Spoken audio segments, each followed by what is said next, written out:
Gobierno de Navarra. Nafarroako gobernua. Begira irudi hauek eta ea badakizuen zer den.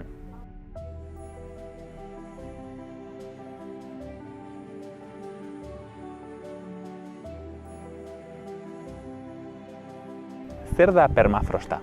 Nola egiten da ogia? Non botatzen da papel de plata? Ingurumen analfabeto batzuk algara? Ze onurak ditu ingurumenak gure gorputz eta garunetan?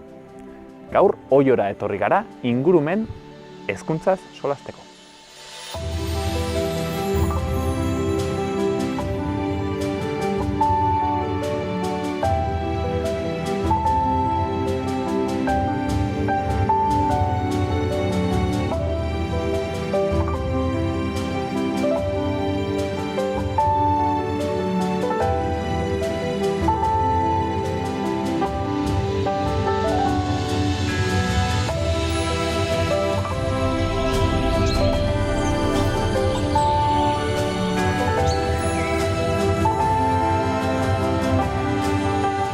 Larra Aztaparreta, 3000 leizeko gune karstiko. Erronkari barko lurretan, Nafarroako Pirinioetako kaskorik garaienetara joateko ateetan, zehazki, Larra Aztaparreta aurkituko dugu. Hots, Europako gune kastikorik zabalenetakoa. Kareharrizko arkaiztiak dira, pinu beltzez zipriztindurik. Paisaiari edertasun berezia dario. Barnealdean 3000 leize baino gehiago, eta kilometroak lurpeko galerietan nahiz erreketan, espeleologoen gozagarri.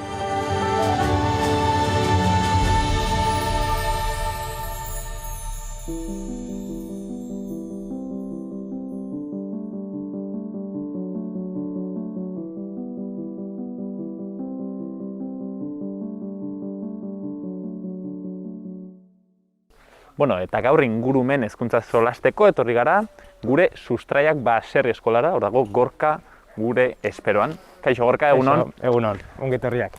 Erran bezala gaur hona etorri gara, oiora. Hori da. Hemen gure sustraiak baserri eskolara. Laburrean, zer egiten duzu hemen? Bueno, zer egiten ez dugu, bueno, gauza desente egiten ditugu eta 2 urteetatik hona, testen gure ikusita ere, gure funtzionamendua desente aldatu behar izan dugu.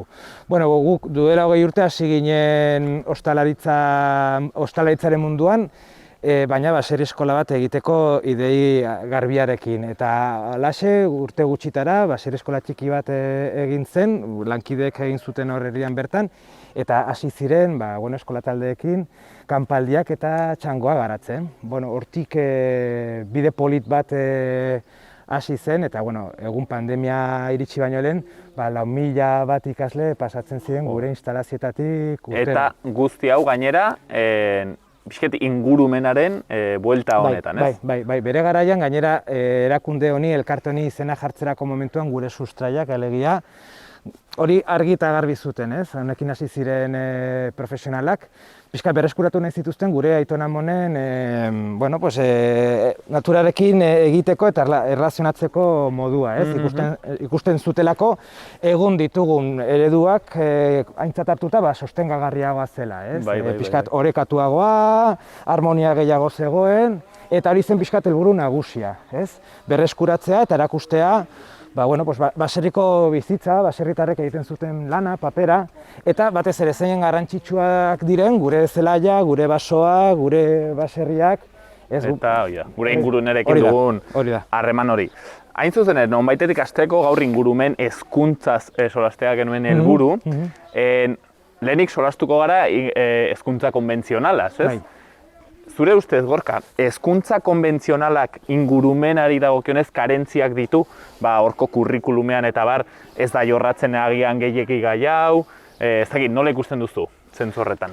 Bueno, aldaketa polita egon dela, aldaketa sakona guk ikusi dugu, bizi dugu eta nabarmentzekoa da. Bai, eskolaren helburua beste bat zen. Eta hor aldaketa politak izan dira, guk ere, guk ikastoldetan hasi ginen lehen 80. hamarkadan ere gure eredua nahiko berria zen eta pixka bat lehengo eskemak apurtzen zituen. Eta eredu horiek eman dira eta ikusi ditugu eta azkenengo urte hauetan ikusi da ingurumena, sentsazio, emozio eta hori nabarmendu dela eta garrantzia eman diogula eta pertsona erdian kokatu dugula, ez? Eta pisua hartzen du, transbersalki lantzen da eta hona etortzen direnean ikusten da, ez? Hori aurretik hori poso bat dutela, landu egin dutela, bai eskolan eta baita ere etxean. Eta hezkuntza konbentzionalari dagokionez, bertze kritika bat egiten aldena, akaso ingurumen hezkuntzatik da, pasatzen ditugula ordu pila bat klase barruan, ez? Eta hau egia da, ez dela zerbait, sobera, ez da erranen dut, naturala guretzat, ez? Aurrek pasatzen ditut, ez dakit 8-9 ordu egunero, goizero, klase barruan. Ez dakit ingurumen hezkuntzan proposatzen den bertze eredu bat, kanpoan gehiago egotearena? Bai, azkenean, klasean edukiak ematen dituzte eta hemen praktikara eramateko aukera dute, ez? Eta bizitzeko, konektatzeko. Azkenan hemen konektatze hori lortzen dugu. Eta batez ere, gu bezalako gazte, guk oraindik herrira joaten ginen asteburutan. Baina ja hiritan jaio garenok, ja ez dugu herriaren aitzaki hori asteburutan, ez? Hori da, guk oraindik genuen lotura bet beti familiarren batena, baina orain. Orduan deskonexio bat egon da. Orduan horrelako ekintzak, helburua da eta bali dute konexio hori egoteko. Eta eskolan ikusi duten eduki horiei, hemen emozio bat emateko eta esanai bat emateko. Praktikara eramateko. Eta zure aburuz, Gorka, orokorrean erranduz igual gazteetxoetan ikusten dela gehiago bertze poso bat, ez, gaur egun, orokorrean hala ere guk galdu dugu konexioa, iduritzen zaigu erraten alda ingurumen analfabeto batzuk bihurtu garela? Edukiak eta informazioa hor dago, eta eskuragai, eta pilo bat, eta kolore guztitakoak, eta hori, alderdi guztitatik etortzen dena.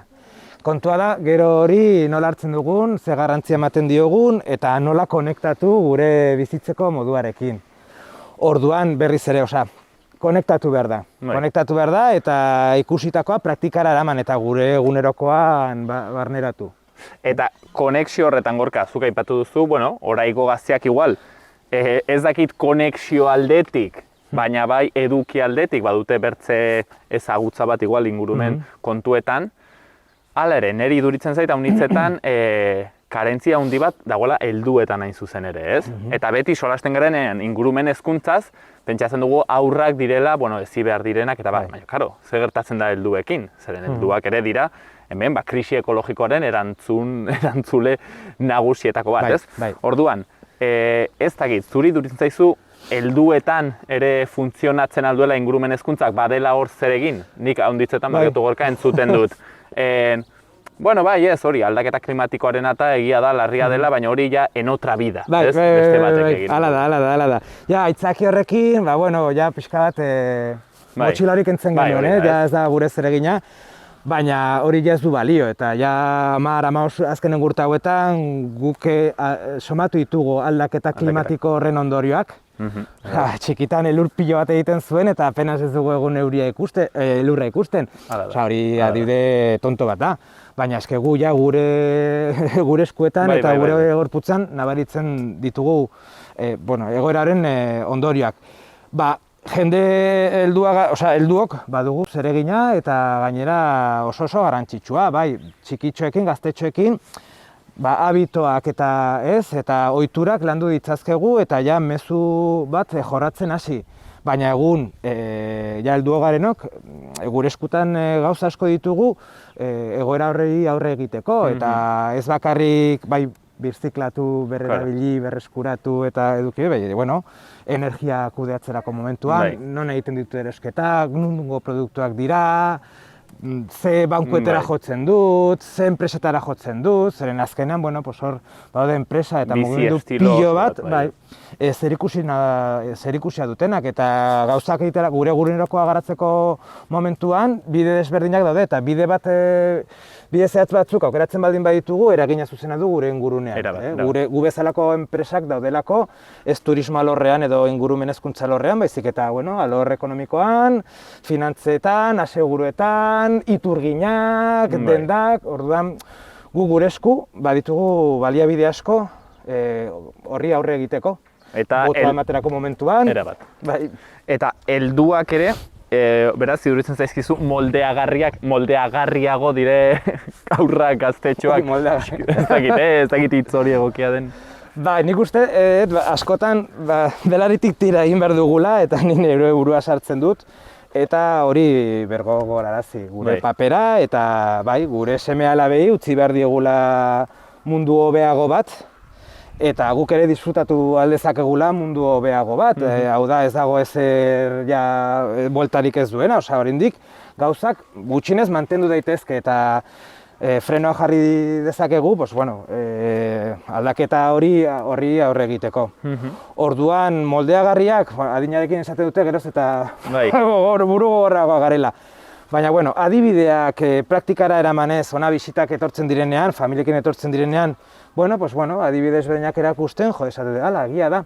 Ona etortzen direnen turistak adibidez, gure menuak disfrutatzen duten turistek, jaten duten bitartean eta ongi pasatzen duten bitartean aldaketa horren alde egiten ari da, zeren guk hemen adibidez ekoalde kornitutako produktuekin sukaldatzen dugu, adibidez ona etortzen diren guztien fakturatik, zen etorren eitekona, pote bat hartzera, lo egitera, hemendik gutxira martxoan hasiko gara berriz ostatua kudeatzen, bere fakturen 7% hemengo proiektua garatzeko balio du, eta ingurumen proiektuetan gero berriz inbertitzen da.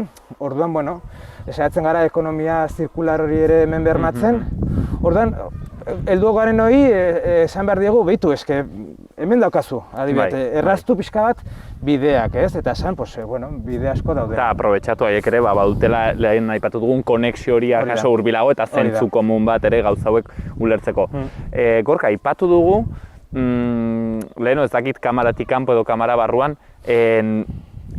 informazioa badago gaur egun, ez? Ez dugu ingurumenaren krisiaren inguruko informazio karentzia bat. Neri iduritzen zaidana da, badugu, kontuaren larritasuna, ez?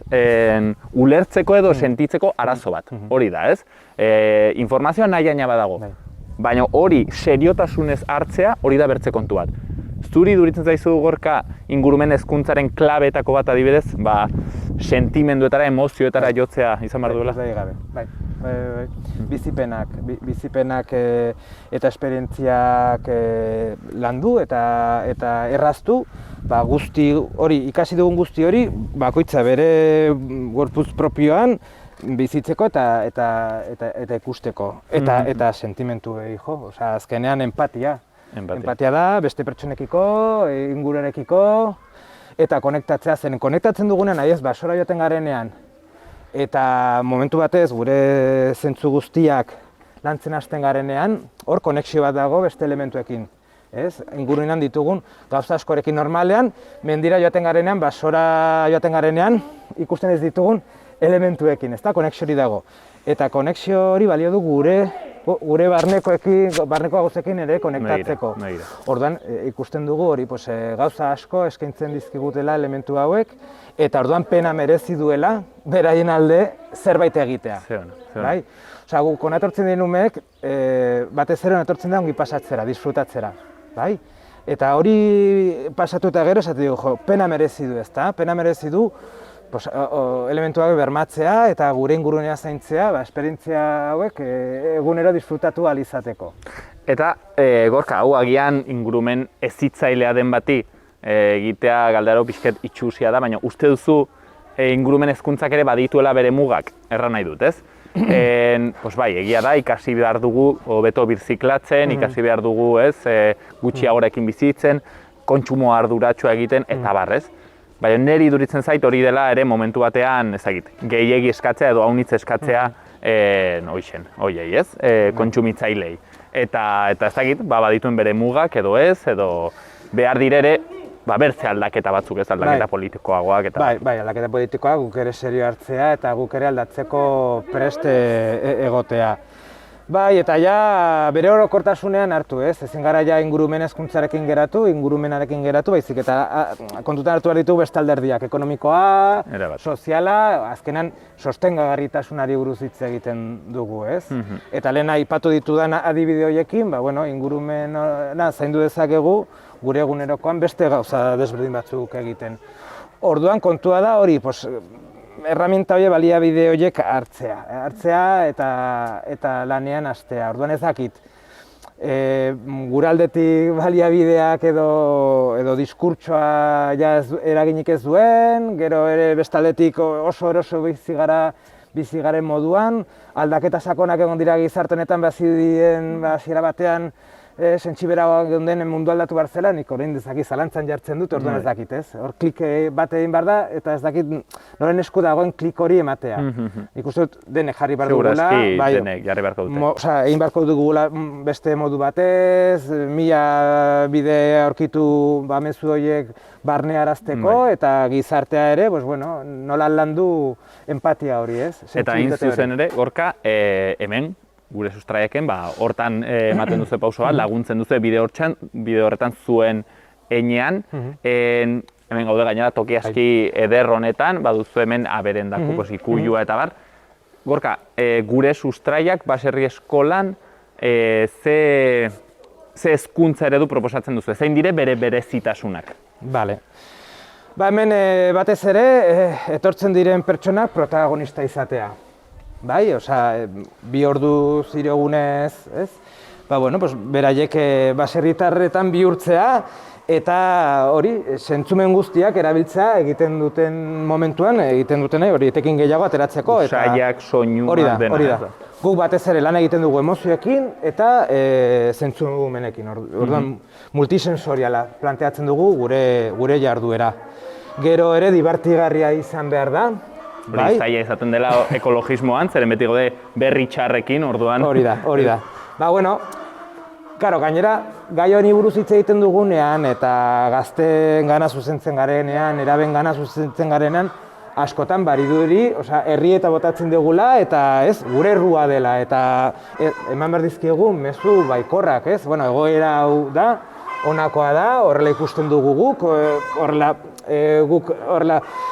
jaso dugu, baina ez dago dena galduta, orduan gauzak egin daitezke, bide hau honi buelta emateko eta zuk gauzak egin ditzazkezu, zure eskutan dago egoerari buelta ematea, ez? Orduan esperantza pikin bat eman eta ere ematea ardura hori, ez? Ardura, responsabilitatea eta zuen ekintzekin gauzak egin ditzazkezula eta gauzak aldatu ditzazkezula. Justo hortaz, galdetu behar nizun, ze ekintza mota egiten dituzu hemen, ze teknikak, adibidez, animaliak kudeatzea, animaliak zaintzea, ez? Ze teknika erabiltzen dituzue?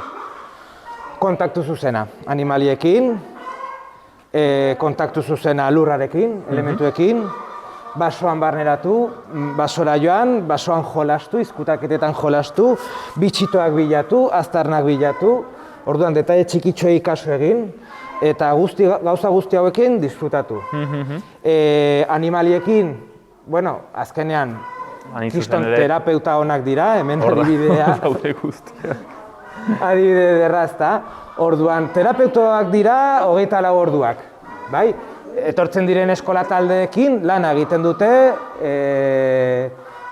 kontaktu zuzena dago, orrazten dituzte, gainean esertzen dira, eta beldur asko desagertarazten ditugu dinamika hauekin. Zeren, azkenan animaliak badute zerbait hor bere izaeran, erakargarria sortatzen dena. Orduan, guk elkar ikusten baldin badu kalean ez ezaguna gara, eta nire joera ez da zu ukitzea edo zu laztantzea edo zuri zuzena hitz egitea.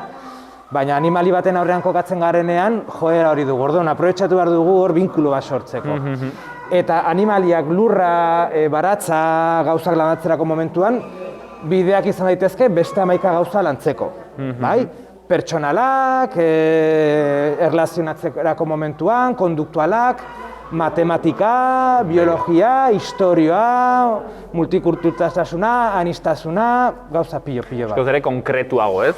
Hezkuntza konbentzionala da abstraktuago, liburu batean matematikak, eta hemen ikusten duzu, ez? Behar dire X hektarea egiteko ez dakiz zer, ez? Bertze... Kontua da hori, motivazio hori aprobetxatzen dugula, gero ja, gauza polit bat izateko, disfrutatzeko, baina gero ja beste eduki horiek sartzeko. Orduan, teknika zein da kontaktu zuzena. Eta naturaltasuna. Eta teknika zuzen horiekin, naturaltasunarekin, zuk aurrak orokorren ikusten dituzu, ez dakit, konten, ze sentsaziorekin ikusten dituzu hemen? Oso pozik, oso urduri. Asko txentzaleneko kontaktua da zenbait animaliekin, zen ikusi dituzte, amaikalekutan. Telebistan. Eskolan lantzen da, txiki 3 urtekin ateratzen dira, aurre eskoletatik ateratzen dira, baserri bat ikustera, orduan txikiak garenean, igual zenbait animaliekin oraindik ez da, gomendagarria kontaktu hori egotea, baina guk hemen guztiekin lan egiten dugu. Eta txikia baldin badira, astoren gainean esertzeko, aukera gehiago, 50 kilo pisatzen baldin baditu, orduan, oso pozik, oso urduri eta bai oso digarria da beraientzat, oso motibatutak daude.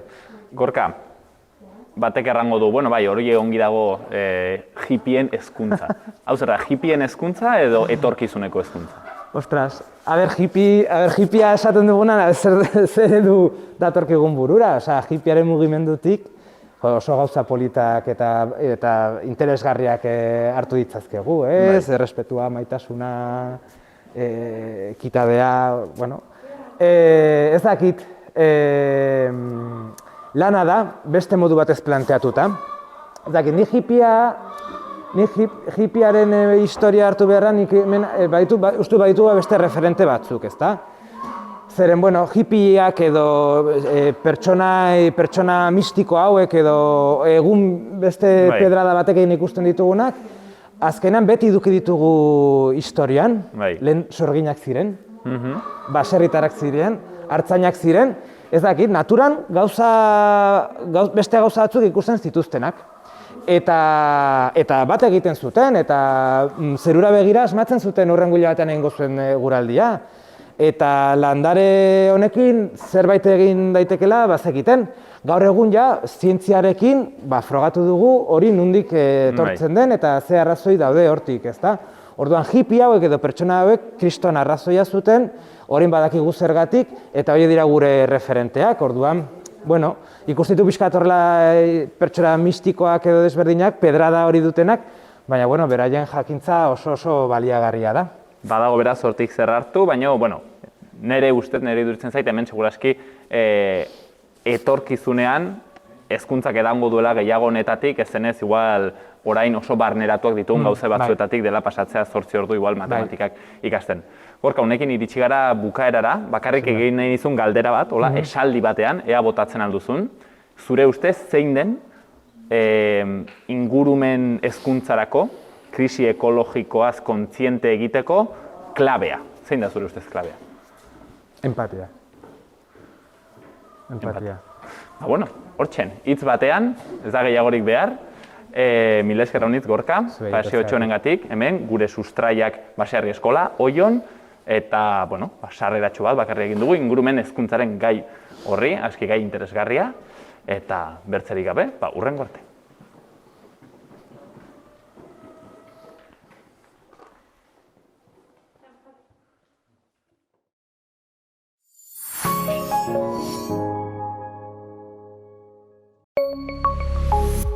Gobierno de Navarra. Nafarroako gobernua.